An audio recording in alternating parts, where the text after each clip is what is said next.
ये कहानी है एक आदमी और उसकी 3 बेटियों की है। उसकी बीवी कुछ साल पहले वफात पा चुकी थी।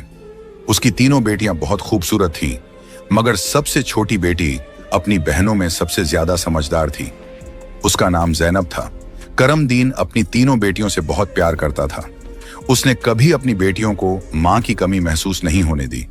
वह अपनी बेटियों की हर ख्वाहिश पूरी करता था।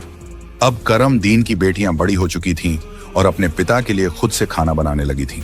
जब करमदीन काम के सिलसिले में बाहर जाता तो उसकी बेटियां उसके लिए खाना तैयार करके साथ दे देती। उसी गांव में एक बेवा औरत भी रहती थी जिसकी एक बेटी थी। उस बेवा की आदत थी कि वह हर घर में कुछ ना कुछ मांगने के लिए चली जाती थी। जब करमदीन की बेटियां अपने पिता के लिए खाना बनाती तो वह औरत अक्सर उसी समय उनके घर आग मांगने के लिए आ जाती।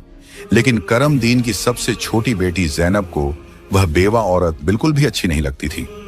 जब भी वह औरत उनके घर आती, ज़ैनब अपनी बहनों से कहती, यह औरत हमारे घर क्यों आती है? यह औरत बिल्कुल भी अच्छी नहीं है। बड़ी दोनों बहनें ज़ैनब को समझाती, देखो, यह बेवा औरत है और गरीब है। अगर हमारे घर से आग ले जाती है तो इसमें तुम्हारा क्या नुकसान है? ज़ैनब अपनी बहनों की बातें सुनकर चुप हो जाती, लेकिन वह कहती, देख लेना, यह औरत एक ना एक दिन हम सबके लिए मुसीबत खड़ी करेगी। यह सिलसिला यूं ही चलता रहा। वह औरत रोज उनके घर से आग लेने आती और मौका पाकर करमदीन के खाने में राख मिला देती। करमदीन ने जब अपने खाने में खराबी महसूस की तो उसने सोचा कि उसकी छोटी छोटी बेटियां खाना बनाती हैं, इसलिए उनसे कोई गलती हो जाती होगी। वह अपनी बेटियों से बहुत प्यार करता था और यह बात समझ नहीं पा रहा था कि उसकी बेटियां उसका खाना क्यों खराब कर रही हैं। फिर एक दिन करमदीन ने सोचा, आज मैं अपनी बेटियों पर नजर रखूंगा। आखिर मेरी बेटियां अचानक से मेरे खाने में क्या मिलाने लगी हैं? जब करमदीन की बेटियां खाना बनाने लगीं तो वह छुपकर उन्हें देखने लगा। उसकी बड़ी बेटी साफ पानी से चावल धो रही थी, छोटी बेटी सालन बना रही थी और सबसे छोटी बेटी ज़ैनब बर्तन साफ कर रही थी, जिन बर्तनों में खाना डाला जाना था। कुछ ही देर में खाना पककर तैयार हो गया। खाने में कोई खराबी नहीं थी। करमदीन परेशान था, लेकिन फिर अचानक उसने जो देखा उससे उसके पैरों तले जमीन खिसक गई। उसने देखा कि वही बेवा औरत उनके घर आग लेने आई है और उसकी छोटी बेटी ज़ैनब उससे बहस कर रही है। वहीं उसकी दूसरी बहनें ज़ैनब को समझा रही थीं, कोई बात नहीं ज़ैनब, ये बेवा औरत है, इसे आग लेने दो, बड़ी बहन ने कहा। लेकिन उस बेवा औरत ने आग लेने के बहाने नजरें बचाकर करमदीन के खाने में राख मिला दी और सारा खाना खराब कर दिया। यह देखकर करमदीन को बहुत गुस्सा आया। दूसरे दिन करमदीन ने उस बेवा औरत को अपने घर बुलाया और गुस्से में पूछा, तुम्हारी हिम्मत कैसे हुई मेरा खाना खराब करने की? वह औरत बड़ी नाटकीय अंदाज में करमदीन के पास आई और उसके सीने पर हाथ फेरते हुए कहने लगी, अरे, मैं तो यह देख रही थी कि तुम सच में अपनी बेटियों से प्यार करते हो या नहीं। खाना खराब होने पर तुम उन्हें डांटते हो या नहीं। लेकिन तुम तो बड़े अच्छे इंसान निकले, अपनी बेटियों से बहुत प्यार करने वाले। तुमने तो मेरी चोरी फौरन पकड़ ली। अब मुझे यकीन हो गया है कि तुम अपनी बेटियों से बहुत प्यार करते हो। आइंदा ऐसा कुछ नहीं होगा। करमदीन उसकी बातों और उसके नाटक पर यकीन करने लगा, क्योंकि वह बेवा औरत खूबसूरत थी। करमदीन उसके व्यवहार से प्रभावित होकर कुछ भी कहने की बजाय उसे अपनी पत्नी बनाने का फैसला कर बैठा। कुछ ही दिनों में उसने अपनी बेटियों की इजाजत के बिना उस बेवा औरत से शादी कर ली और उसे अपने घर ले आया। शादी के कुछ ही दिनों बाद वह बेवा औरत करमदीन की तीनों बेटियों से सख्त नफरत करने लगी। वह चाहती थी कि किसी भी तरह करमदीन की बेटियां इस घर से निकल जाएं। उसने उन्हें घर से निकालने के लिए तरह तरह के मंसूबे बनाने शुरू कर दिए। वह सोचती थी कि अगर बेटियां घर से चली जाएंगी तो वह और उसकी अपनी बेटी आराम से ऐश की जिंदगी जी सकेंगी। साथ ही करमदीन का पूरा ध्यान सिर्फ उसी और उसकी बेटी पर रहेगा। वह जानती थी कि करमदीन अपनी बेटियों से बहुत मोहब्बत करता है और उन्हें जरा भी दुखी नहीं देख सकता। उसकी अपनी बेटी हमेशा कीमती कपड़े पहनकर घूमती रहती थी, जिससे वह मॉडर्न लगती थी। लेकिन सौतेली मां ने करमदीन की तीनों बेटियों को घर का सारा काम करने पर मजबूर कर दिया। वह उन्हें ठीक से पेट भर खाना भी नहीं देती थी और धीरे धीरे उनकी दूसरी जरूरतें भी कम कर दी। तीनों बहनें हर समय दुखी रहने लगी।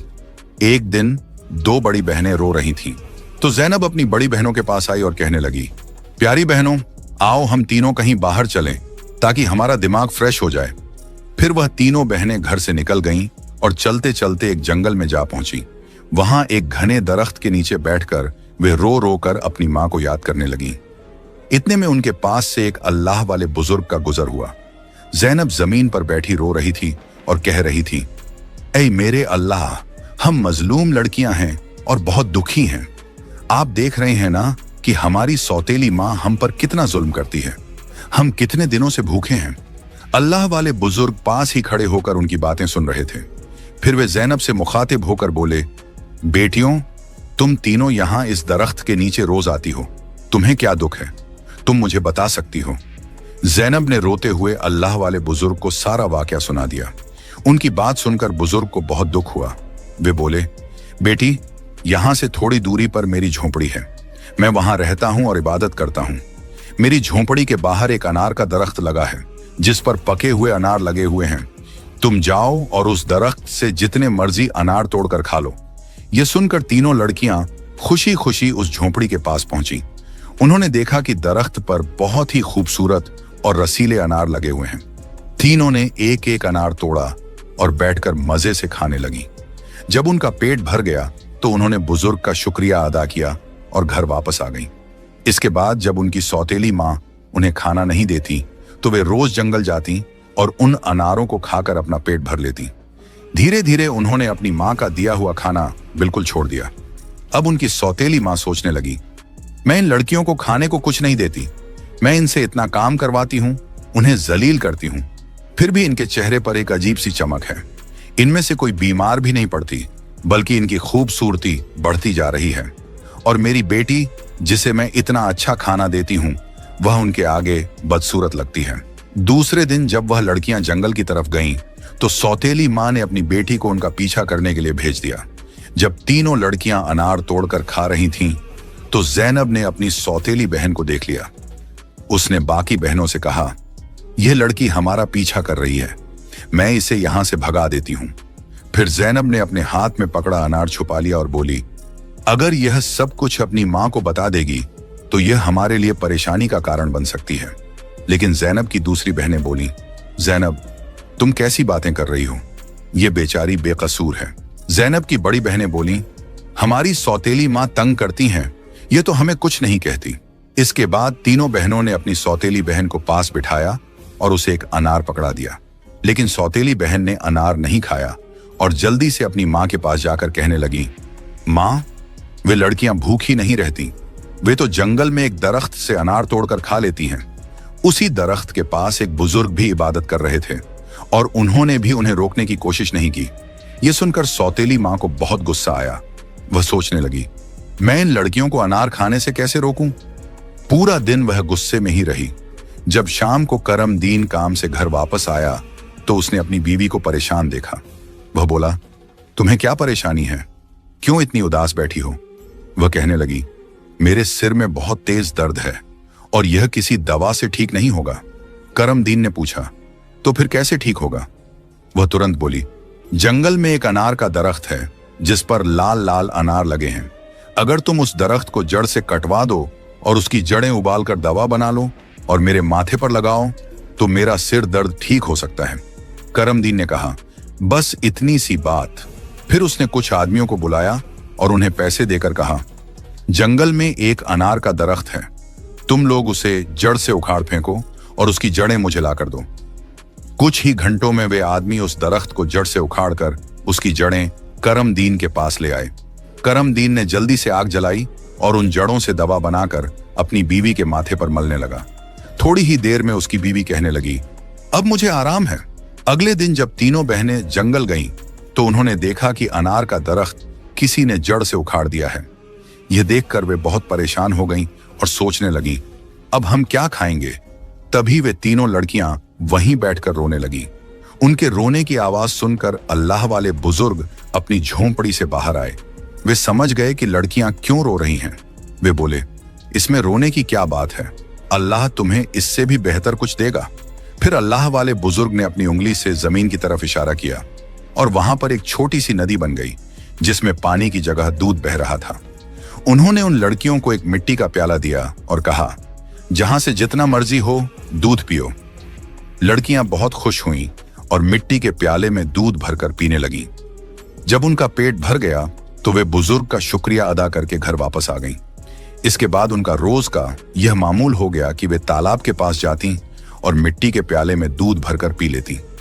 उनकी सौतेली माँ उनकी सेहत देखकर हैरान थी। उसने अपनी बेटी को बुलाया और कहा, मैंने तो जंगल से अनार के दरख्त का नामो निशान मिटा दिया था, फिर भी इन लड़कियों की सेहत पर कोई असर नहीं पड़ा। मैं तो इन्हें पेट भर खाना भी नहीं देती। आखिर ये ऐसा क्या खा रही हैं जिससे इनकी सेहत इतनी अच्छी हो रही है? उसने अपनी बेटी से कहा, इनका पीछा करो और पता लगाओ कि ये क्या खाती हैं। लड़की फिर से अपनी बहनों का पीछा करते हुए जंगल में गई। जब तीनों मिट्टी के प्याले से दूध पी रही थीं, तो जैनब ने पीछे मुड़कर देखा। उसने अपनी सौतेली बहन को चुपचाप खड़ा देखकर बाकी बहनों से कहा, देखो ये लड़की फिर हमारा पीछा कर रही है। जैनब ने अपनी बहनों से कहा, तुम लोग जल्दी उठो और इसे यहां से भेजो, क्योंकि अगर इसने हमारे तालाब को देख लिया तो यह घर जाकर सब बता देगी और फिर घर में हंगामा खड़ा हो जाएगा। लेकिन जैनब की बड़ी बहनों ने उसे डांटते हुए कहा, तुम्हारा आखिर मसला क्या है? माना कि हमारी सौतेली माँ हम पर जुल्म करती है, लेकिन इसमें इस बेचारी का क्या कसूर? जैनब यह सुनकर चुप हो गई। इसके बाद तीनों ने अपनी सौतेली बहन को नदी के पास बिठाया और मिट्टी के प्याले में दूध भरकर उसे दिया। उस लड़की ने दूध पिया और जल्दी से अपनी माँ के पास पहुंचकर तालाब और दूध वाली पूरी बात बता दी। सौतेली माँ को यह सुनकर बहुत गुस्सा आया। उसने अपने गांव के कुछ आदमियों को बुलाया और कहा, तुम जितने पैसे चाहो मैं तुम्हें दूंगी, लेकिन तुम्हें जंगल में जाना होगा। वहां एक बुजुर्ग की झोंपड़ी और तालाब है। तुमने वो झोंपड़ी खत्म कर देनी है और तालाब में मिट्टी डाल देनी है।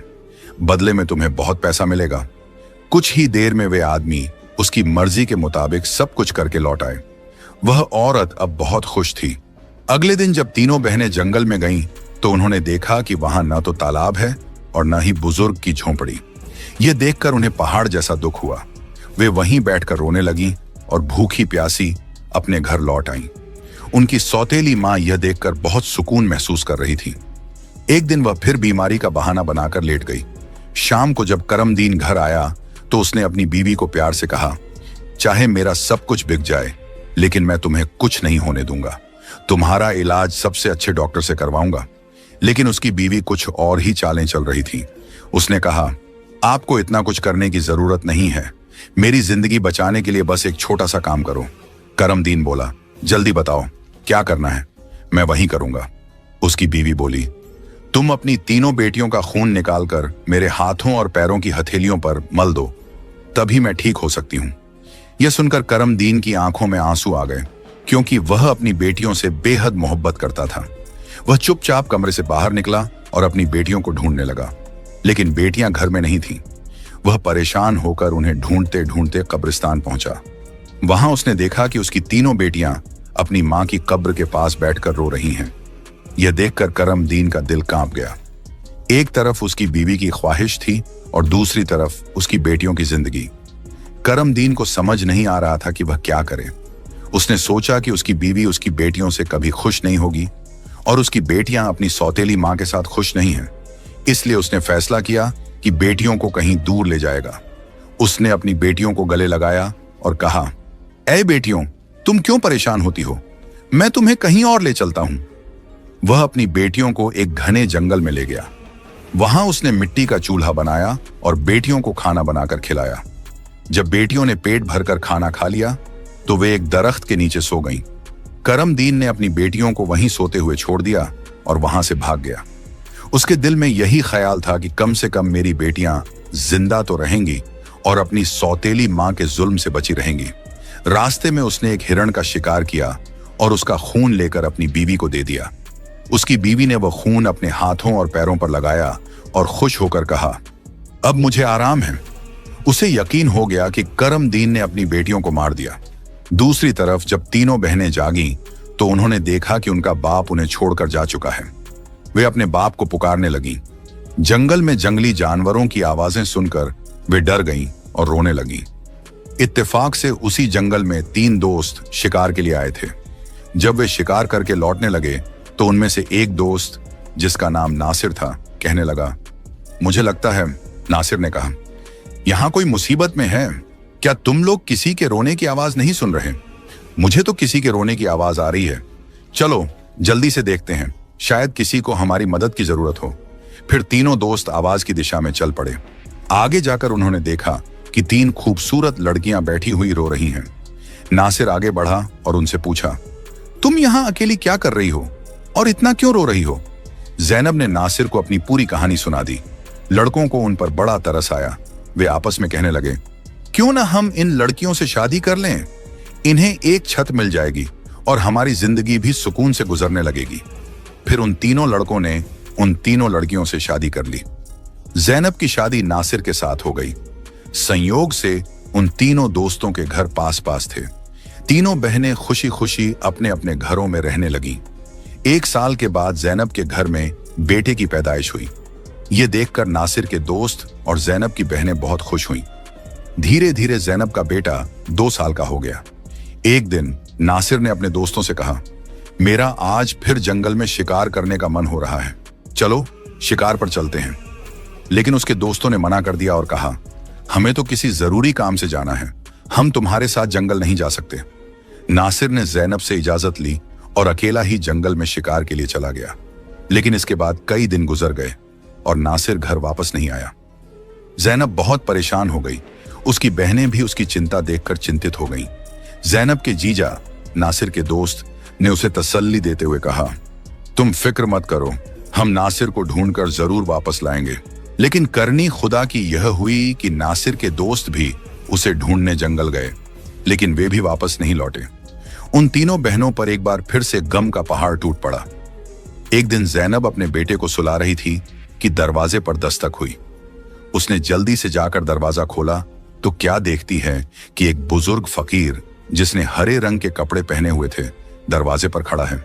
जैनब उसे देखकर बोली, बाबा, मेरा शौहर घर पर नहीं है, मैं आपको घर में आने की इजाजत नहीं दे सकती। जब मेरा शौहर आएगा तब आप आ जाना। उस पर फकीर बोला, बेटी, मुझे बहुत भूख लगी है, किसी भूखे को खाना खिलाने में क्या हर्ज है। जैनब ने मजबूरी में उस फकीर को घर में बुला लिया और उसके लिए खाना बनाने लगी। लेकिन वह जादूगर फकीर बुरी नजरों से जैनब को देखता रहा। फिर वह जादूगर उठकर जैनब के करीब आया और बोला, सुनो लड़की, तुम मुझे बहुत अच्छी लगती हो, अपने बेटे को छोड़ दो और मुझसे शादी कर लो। जैनब डर के मारे कांपने लगी और बोली, बाबा, आप कैसी बातें कर रहे हैं? मैं शादीशुदा हूं और एक बच्चे की मां हूं। आपकी हिम्मत कैसे हुई ऐसा कहने की? यह सुनकर जादूगर फकीर को गुस्सा आ गया। उसने अपने जादू से जैनब को कुतिया बना दिया और उसके गले में रस्सी डालकर खींचते हुए ले जाने लगा। इधर जैनब का बेटा जोर जोर से रो रहा था। जैनब की बहनों ने जब उसके बेटे के रोने की आवाज सुनी तो वे भागती हुई उसके घर आईं। उन्होंने जल्दी से जैनब के बेटे को गले लगाया और अपनी बहन को घर में ढूंढने लगी। लेकिन उन्हें जैनब कहीं नजर नहीं आई।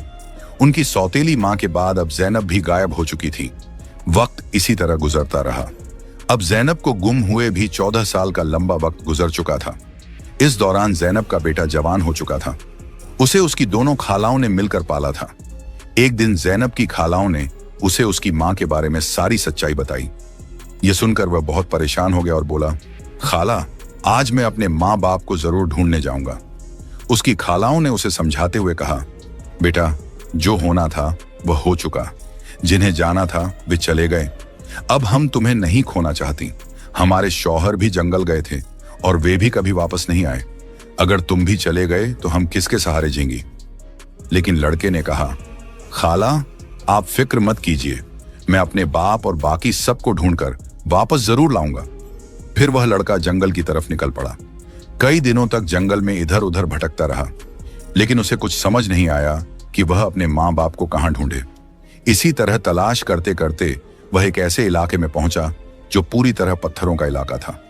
वहां उसने पत्थर की इमारतें देखी और एक खूबसूरत छोटा सा पत्थर का घर देखा। वह गौर से उस घर को देख रहा था कि तभी उस घर से एक बुजुर्ग बाहर आए और बोले, बेटा, तुम यहां नए लगते हो, तुम्हें इस खतरनाक इलाके में आने की क्या जरूरत थी? लड़के ने जवाब दिया, बाबा जी, मैं अपने माँ बाप और ताया जी को ढूंढने के लिए यहाँ आया हूँ। मेरी माँ को एक जादूगर ने कुतिया बनाकर अपने साथ ले गया था। अल्लाह वाले बुजुर्ग बोले, बेटा, यह इलाका एक बहुत बड़े जादूगर का है। वह बहुत ताकतवर है। जो भी उससे पंगा लेता है या उसे बेइज्जत करता है, वह उसे पत्थर का बना देता है। ये जो तुम अपने इर्द गिर्द पत्थर देख रहे हो, ये भी कभी इंसान थे।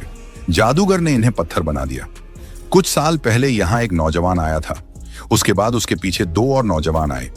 जादूगर ने उन्हें पेड़ और पत्थर में बदल दिया और उसने एक नेक पाकीज़ा लड़की को भी 12 साल से कैद करके रखा है। वह जादूगर उस लड़की से शादी करना चाहता है, लेकिन वह लड़की किसी भी तरह मान नहीं रही।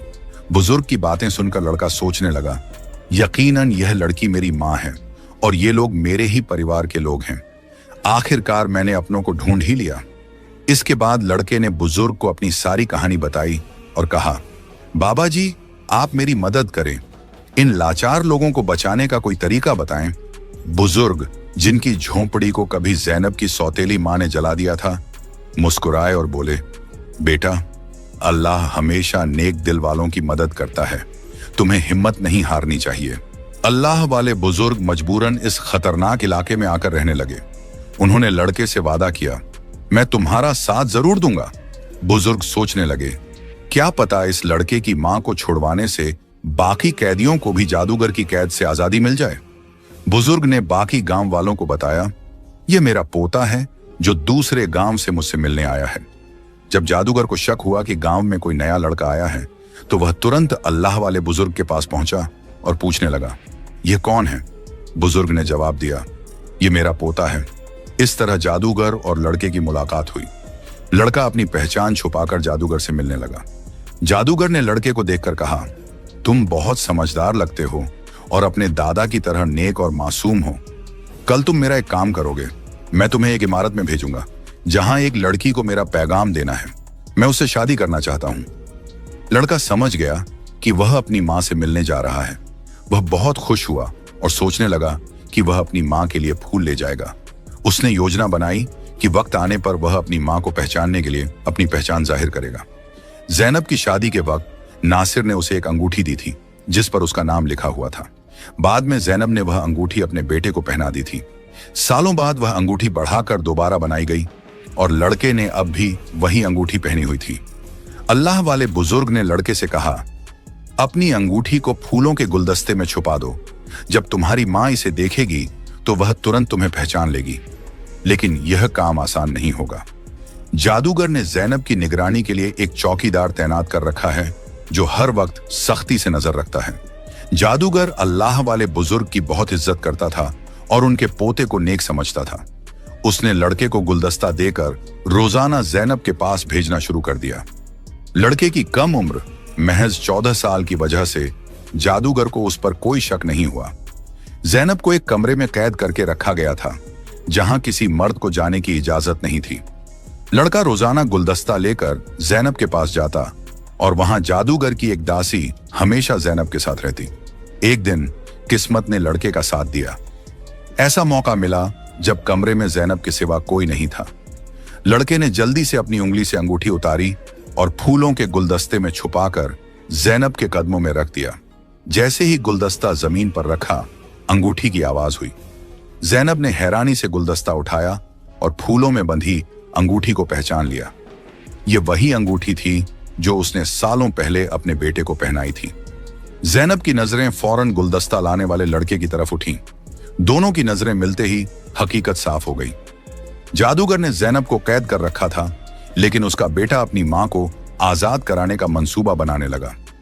जैनब ने जादूगर से शादी की रजामंदी जताई और उसकी ताकत का राज मालूम किया। जादूगर ने बताया कि उसकी जान एक तोते में है जो एक पिंजरे में बंद है और एक घने जंगल के दरख्त के नीचे सख्त पहरे में रखा गया है।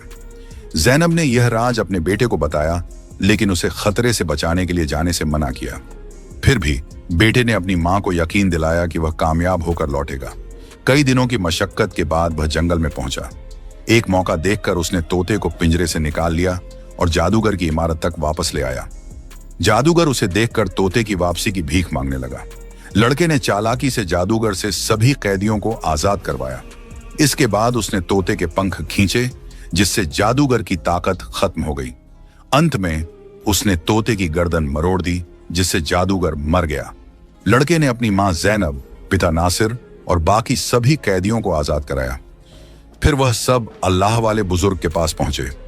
सबने बुजुर्ग का शुक्रिया अदा किया और अपने घर लौट आए। जैनब की बहनें अपने शौहर से मिलकर बहुत खुश हुईं, जो जादूगर की कैद में सालों तक रहे थे। उनके पिता, जो अपनी बेटियों को खोने के गम में डूबे थे, उन्हें सही सलामत देखकर खुशी से रोने लगे। उन्होंने बेटियों से माफी मांगी और बताया कि उनकी बीवी की साजिशों की वजह से यह सब हुआ। बेटियों ने अपने पिता को तसल्ली दी और कहा, हम अपनी जिंदगियों से खुश हैं। उनके पिता ने बताया कि उनकी सौतेली मां, जो उन पर जुल्म करती थी, एक गंदी बीमारी का शिकार होकर इस दुनिया से चली गई। इसके बाद सब ने खुशी और सुकून के साथ अपनी जिंदगी गुजारनी शुरू की।